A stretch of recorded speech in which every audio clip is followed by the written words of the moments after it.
Dear student, today we will study our fourth colligative property named as osmotic pressure. ये हमारी fourth colligative property है and it is also very important colligative property for us. सबसे पहले osmotic pressure को समझने के लिए बेटा हम जो है पहले osmosis को समझेंगे कि osmosis क्या होती है। तो ऑस्मोसिस को समझेंगे तो यहां से हम समझ सकते हैं ऑस्मोसिस को। देखिए इसके अंदर जो लिक्विड है दिस इज द सॉल्यूशन, इसके अंदर जो लिक्विड है दिस इज द सॉल्वेंट, और ये जो पॉइंट है यहां पे दिया है एसपीएम सेमी परमिएबल मेम्ब्रेन, यानी जिसमें it allow only the entry of the solvent particle, not the solute particles. Means it will allow only the water. It allow only the water movements. तो इसमें जो big particles होंगे they will not allow. अच्छा, तो ये जो solvent है इस SPM के थ्रू जो है इस solution के अंदर एंट्री करेगा और एंट्री करके जो है इसका लेवल जो है वो राइज कर देगा। This process is called osmosis. When water go from less concentration to high concentration. देखिए मैं प्योर सॉल्वेंट है, प्योर सॉल्वेंट को तो मैं ये कह सकता हूं कि इसकी कंसंट्रेशन वेरी वेरी लो है, और जो सॉल्यूशन है इसकी कंसंट्रेशन क्या है सॉल्वेंट के कंपैरिजन में हाईयर। तो मैं कह सकता हूं कि water is moving from low concentration to high concentration, this process is called osmosis. तो प्यारे बच्चों क्लियर है? मींस वाटर जो है ज्यादा वाटर से कम वाटर की तरफ जा रहा है, ज्यादा वाटर से कम वाटर की तरफ, यानी कि low concentration to high concentration, high concentrated solution की तरफ जा रहा है। अब हम समझेंगे ऑस्मोटिक प्रेशर का मीनिंग क्या है बेटा। देखिए ये ऐसा ही सिस्टम है, ये सॉल्वेंट है और ये सॉल्यूशन है, ये बीच में लगाया है एसपीएम। तो बीच में एसपीएम लगाया है, जब हम इस वाटर को अलाउ करेंगे मूवमेंट के लिए तो क्या होगा, ये सॉल्वेंट जो है सॉल्यूशन में एंट्री करेगा और इसका लेवल राइज हो जाएगा। Solvent will enter into the solution और इसका लेवल राइज होगा ऊपर की तरफ, ये ऊपर की तरफ जाएगा। देखिए इस तरीके से ये लेवल इसका यहां तक पहुंच गया। This is due to the osmosis.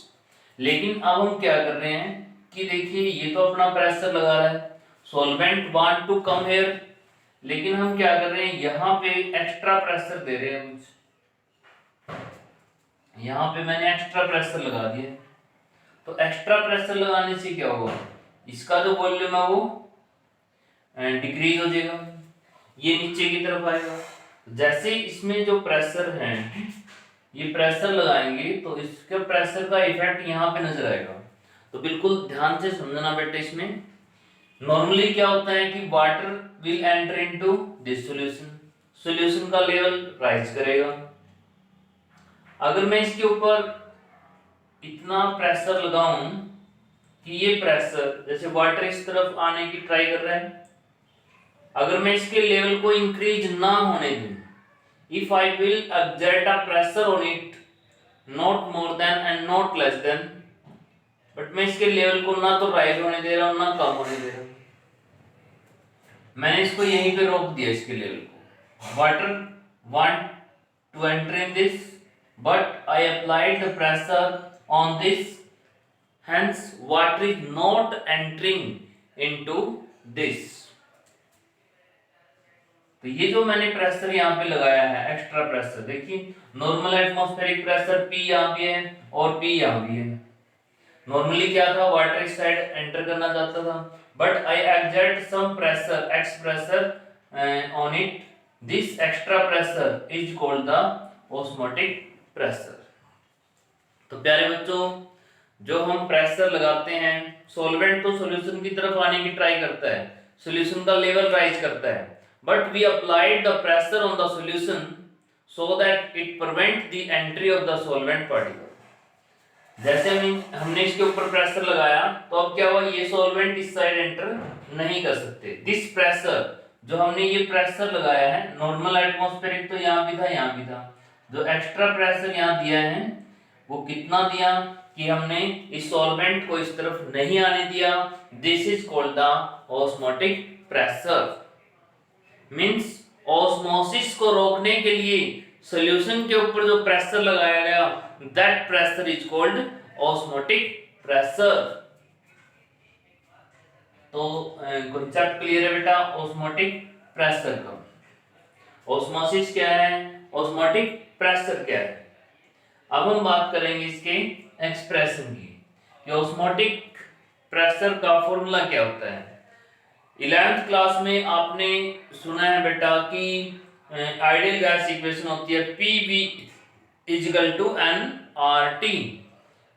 PV equal to nRT, वही सेम इक्वेशन है ये भी, लेकिन यहाँ P ना लिख के पाई लिख दिया है, लेकिन इसका मीनिंग जो है प्रेशर है। This is V for volume, N2 is a number of moles of solute, and R is a gas constant, T is a temperature। तो देखिए जब हम वॉल्यूम कैलकुलेट करना हो कि इसका वॉल्यूम कितना है, तो हम इस फॉर्मूले से कैलकुलेट कर सकते हैं, क्योंकि जनरली एसटीपी की कंडीशन दी जाती है कि इतने टेम्परेचर और इतने प्रेशर पे इसका जो है वॉल्यूम क्या होगा, और वो तो हम डायरेक्ट बता देते हैं एसटीपी वाला, तो क्योंकि जनरली गैसेस का जो वॉल्यूम है वो एसटीपी पे हम नोट करते हैं 22.4 लीटर। लेकिन अगर बिना एसटीपी के लिए है, कोई और टेम्परेचर है, नॉट एसटीपी टेम्परेचर, तो हम इसकी हेल्प लेते हैं। तो देखिए जब V इस साइड आएगा तो ये क्या बन जाएगा, N2/V। ध्यान से देखना बेटा, नंबर ऑफ मोल्स डिवाइड में वॉल्यूम। नंबर ऑफ मोल्स को ऐसे लिख सकते हैं गिवन वेट डिवाइड में मॉलिक्यूलर मास। अब ये मॉलिक्यूलर मास नीचे आ जाएगा। अब इसको अगर ध्यान से हम देखें कि मॉलिक्यूलर मास, क्या यहाँ पे हम molecular mass of solute calculate कर सकते हैं? यस, ये देखिए M2 इस साइड आ जाएगा, पाई इस साइड आएगा। पाई मींस P प्रेशर, W2 पाई VRT, ये सब हो गया। तो प्यारे बच्चों यहाँ पे देखिए जो ये एक्सप्रेशन दिखाया है, इसको हम ऐसे भी लिख सकते हैं pi equal to CRT। C for concentration means molarity. ये क्या है? मोलैरिटी है, मोलैरिटी, क्योंकि नंबर ऑफ मोल पर litre volume is a molarity.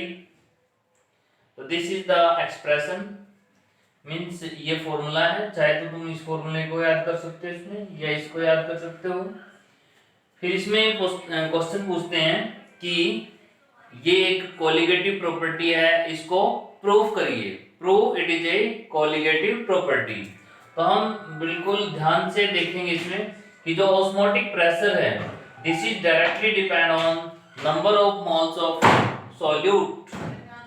The osmotic pressure directly depend on number of moles of solute particle, hence it is a colligative property। इसमें प्यारे बच्चों हम देख रहे हैं कि मोलिकुलर मास ऑफ सॉल्यूट भी कैलकुलेट कर सकते हैं। तो इसका एक्सप्रेशन क्या है? ये इसका एक्सप्रेशन है, या ये राइट कर दीजिए या ये राइट कर दीजिए। These are the expression, these are the formulas. In this way we can calculate the molecular mass of solute, and it is a proof of colligative property also। means 3 points हम किसी भी colligative property में करते हैं बेटा, जैसे कि उसका एक्सप्रेशन क्या है, उसका फॉर्मूला क्या है, मतलब प्रूव करिए कि वो colligative है, और उसका सॉल्यूट का मॉलिक्यूलर मास कैसे कैलकुलेट कर सकते हैं, तो ये हम कर चुके हैं। बात इसमें आती है कि R की वैल्यू क्या पुट करें। R की वैल्यू जो हम ये पुट कर सकते हैं।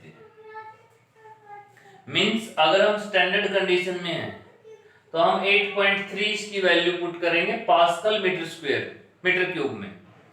अगर पास्कल भी स्टैंडर्ड होता है प्रेशर का, मीटर क्यूब भी स्टैंडर्ड होता है, तो पास्कल और मीटर क्यूब में हम आर की ये वैल्यू राइट करेंगे।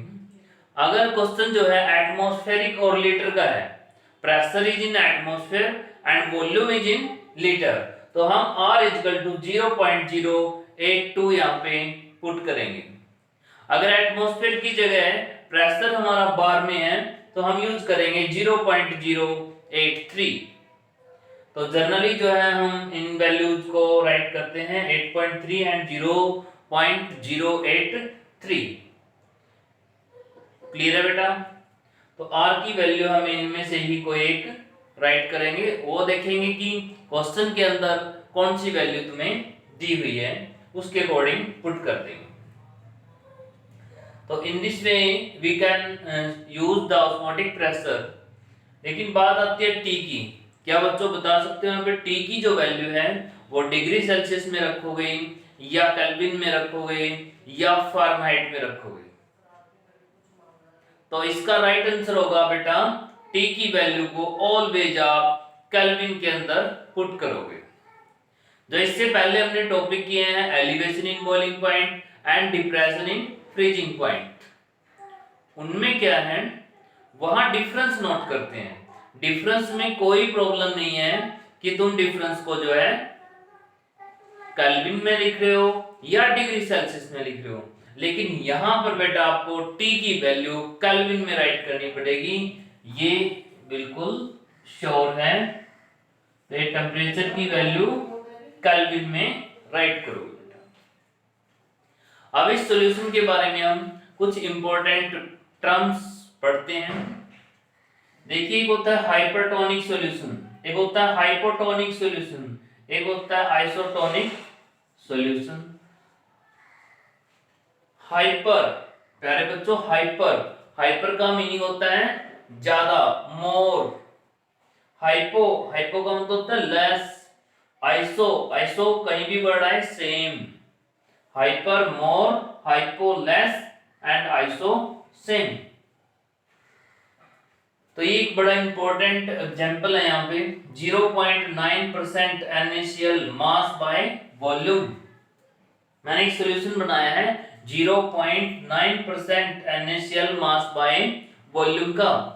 इसमें मैं ये बता रहा हूं बेटा 0.9 ग्राम तो NaCl लिया है और उसको 100 ml सॉल्यूशन जो है उसमें वाटर में डिसॉल्व करके बनाया गया है। Means volume is 100 ml, mass is 0.9 ग्राम। ये जो इस टाइप का जो सॉल्यूशन है this is isotonic with the animal cells. जितनी भी एनिमल सेल है उनका यही जो कंसंट्रेशन है वो सेम है। जैसे एग है, एग का मैंने ऊपर वाला कवर उतार दिया है। जो एग सेल है इसकी कंसंट्रेशन बिल्कुल इस जैसी है, सेम टू सेम। अगर मैं इस एग को इसके अंदर डिप करता हूं तो क्या हम बता सकते हैं कि एग सेल से वाटर बाहर आएगा या एग सेल के अंदर वाटर जाएगा? तो इसमें क्या होगा? नथिंग, कुछ भी नहीं होगा। ना तो इसमें वाटर बाहर जाएगा और ना ही वाटर इसके अंदर एंट्री करेगा।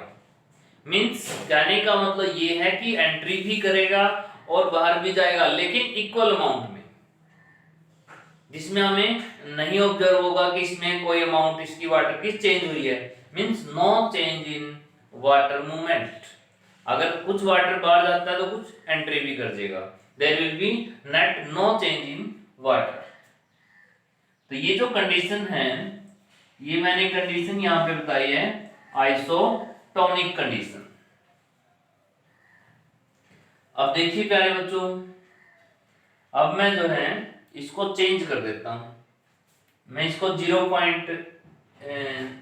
इसकी जगह मैं राइट कर देता हूं 5%। मैंने 5% NaCl सॉल्यूशन बना दिया है और अब हम एग सेल को डालते हैं इसमें। मींस बाहर का जो सॉल्यूशन है वो कैसा है? वो अब हाइपरटोनिक है, मोर कंसंट्रेटेड हो गया है। पहले 0.9% था, अब 5% है, मोर कंसंट्रेटेड है। अब जैसे एक्सएल को इसमें डालेंगे तो मूवमेंट ऑफ वाटर कहाँ होती है ऑस्मोसिस में बेटा? Movement is always from low concentration to high concentration. तो इसके अंदर क्या है, एक्सएल के अंदर क्या है, एक्सएल के अंदर तो 0.9 है, तो लो है, तो लो टू हाई मींस वाटर इससे बाहर निकलेगा। तो इसमें जो एग क्या कर जाएगा, एग इसके अंदर अब श्रिंक कर देगा, श्रिंक सिकुड़ जाएगा, क्योंकि वाटर बाहर आ गया इससे।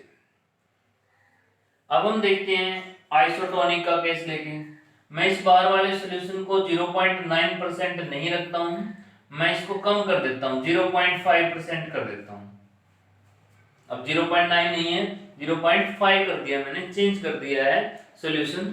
और ये सॉल्यूशन 0.9 से कम है, इसलिए हम कहेंगे this is the hypotonic solution. अब ये सॉल्यूशन कैसा हो गया है, ये सॉल्यूशन अब हाइपोटोनिक हो गया। अब एक्सएल को इसमें डालेंगे, एक्सएल की जो कंसंट्रेशन है वो किसके इक्वल है, 0.9 के है।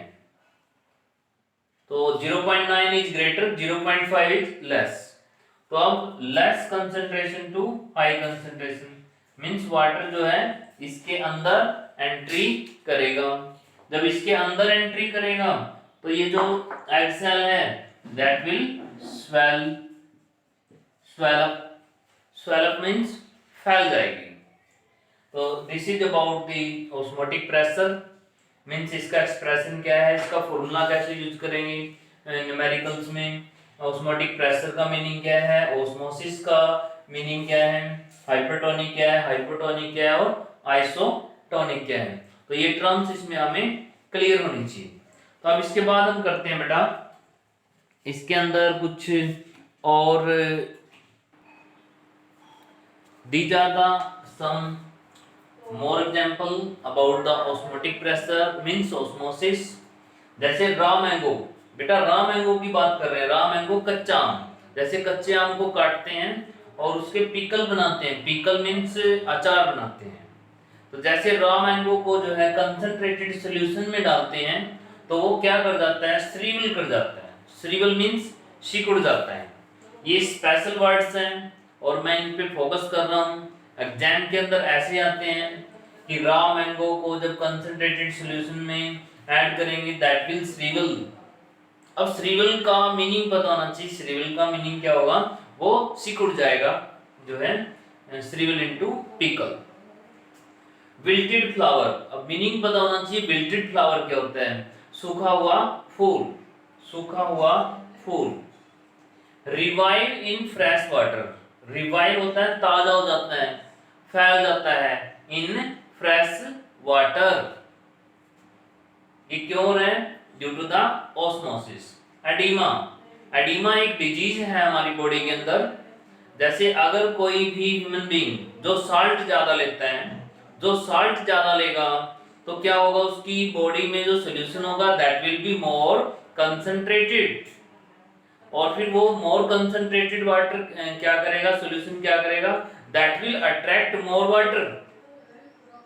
तो जब हम ज्यादा पानी पिएंगे, ज्यादा पानी पिएंगे तो हमारी बॉडी में ज्यादा वाटर की जो अमाउंट है वो रिमेनिंग करेगी मींस बची रहेगी हमारी बॉडी में।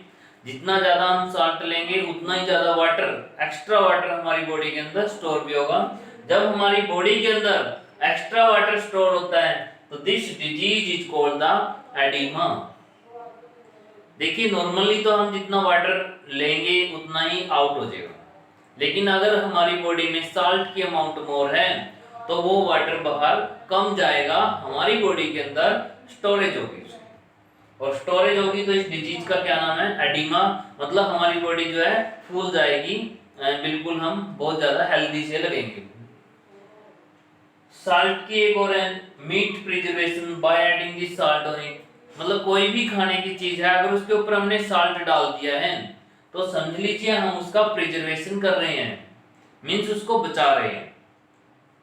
कैसे बचा रहे हैं, जैसे वो साल्ट हमने डाल दिया खाने की, उस पे जो भी मीट है या कुछ भी खाने की सिस्टम है, जैसे बैक्टीरिया वहां पे अटैक करेगा उसको डैमेज करने के लिए, वो कंसंट्रेटेड वहां पे एनवायरनमेंट क्या है। अब बैक्टीरिया क्या है, उसमें एक सेल है, सेल में क्या है, उसकी अपनी सेल की कंसंट्रेशन है। बैक्टीरिया के अंदर जो सेल्स हैं वो लो कंसंट्रेटेड की हैं as compare to this salt. तो बैक्टीरिया का जो फ्लूइड है, जो लिक्विड है, वो बाहर आ जाएगा, यानी कि जो वाटर है बैक्टीरिया के अंदर वो बाहर आ जाएगा।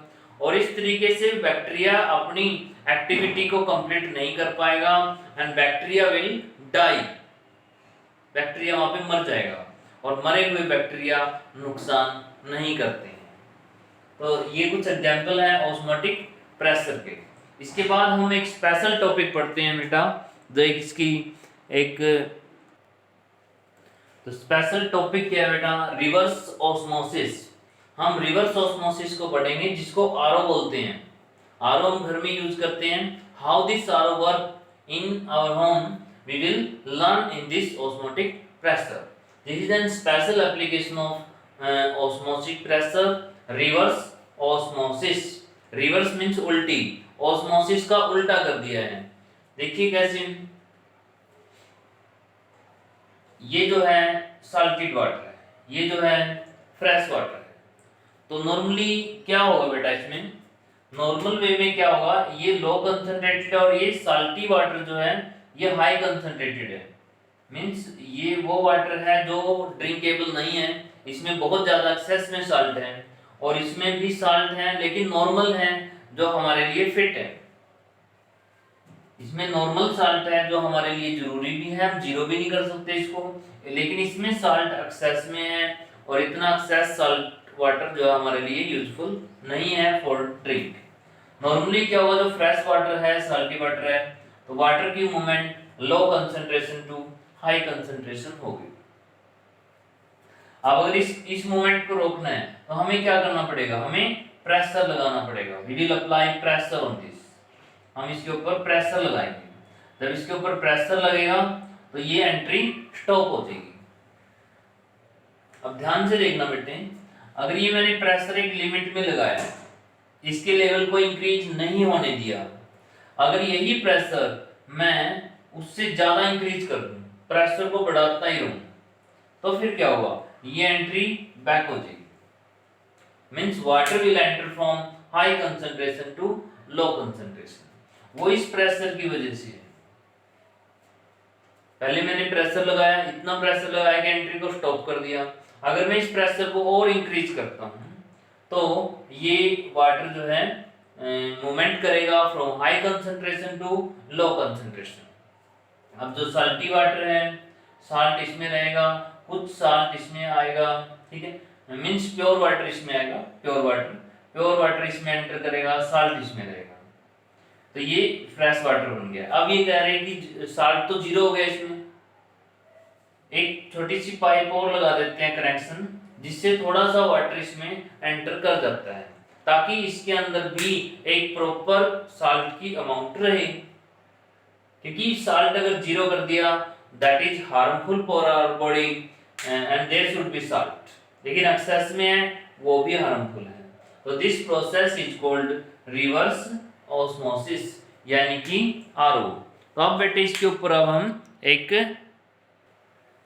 तो देखिए बेटा एक numerical, this numerical on the osmotic pressure, this is a colligative property and we are doing one question. एक प्रोटीन है जिसका वेट दिया है बेटा यहाँ पे 1.26 ग्राम, इसका टेम्परेचर दिया है 300 kelvin, volume of the solution दिया है 200 क्यूबिक सेंटीमीटर, प्रेशर ये दिया है, मॉलिक्यूलर मास ऑफ प्रोटीन हमें कैलकुलेट करना है।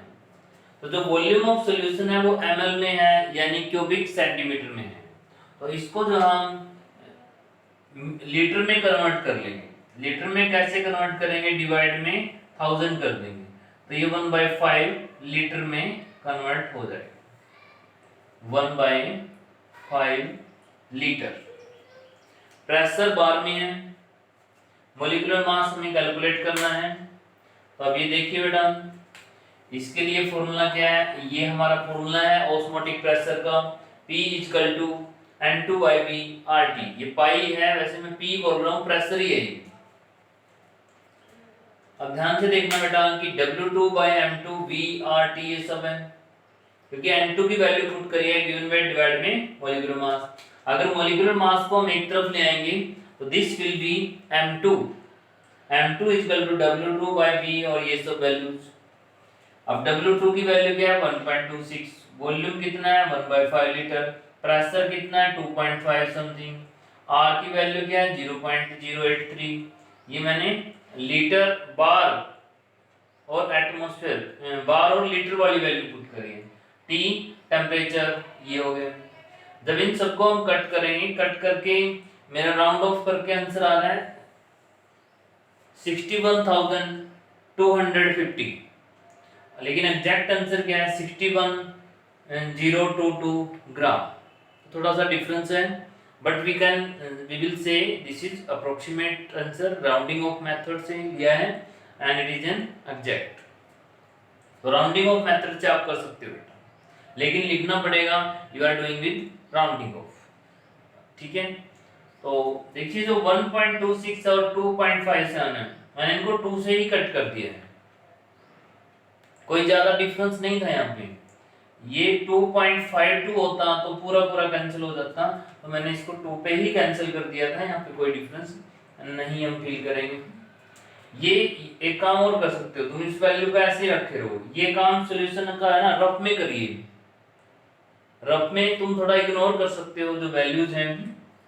तो मैंने भी यहाँ पे इग्नोर किया है, इसको 2 पे कट किया है, इसको 5 लिखा है, ये लिखा इस तरीके से, तो मेरा आंसर थोड़ा सा वेरी किया है। यहाँ पे 61,200 आया है, यहाँ पे 200 नहीं है। तो we will use rounding off method if we have very short time, ये कॉम्पिटिटिव के लिए या फिर बोर्ड में तुम्हारे पास टाइम कम रहेगा, you can use round of. अगर पूरा पूरा कर सकते हो तो दैट्स इज ऑन यू। तो बेटा इसको हम इस तरीके से सोल्व कर सकते हैं। तो जो भी है देखिए, प्रेशर है, नंबर ऑफ मोल्स हैं, यानी प्रेशर है, गिवन वेट है सॉल्यूट का, मॉलिक्यूलर मास है, वॉल्यूम है, R है, T है, 1 2 3 4 5 6, ये 6 वेरिएबल्स हैं। हमें इनमें से कोई 5 दिए होंगे और एक हमसे पूछेंगे, तो इस चीज का हमें ध्यान रखना बेटा। अगर यहाँ पे ये प्रेशर पास्कल में होता तो मैं R की वैल्यू 8.3 पुट करता। अगर ये प्रेशर पास्कल में होता और फिर इसको जो वॉल्यूम है मैं इसको भी मीटर क्यूब में कन्वर्ट करता, ये मीटर क्यूब में होता, ये पास्कल में होता, तो मैं R की वैल्यू 8.3 पुट करता और मेरा आंसर केजी में आता। This is standardized, but now we are doing in bar, we are taking liter, bar means, तो मेरा आंसर जो है यहाँ पे ग्राम में राइट किया मैंने।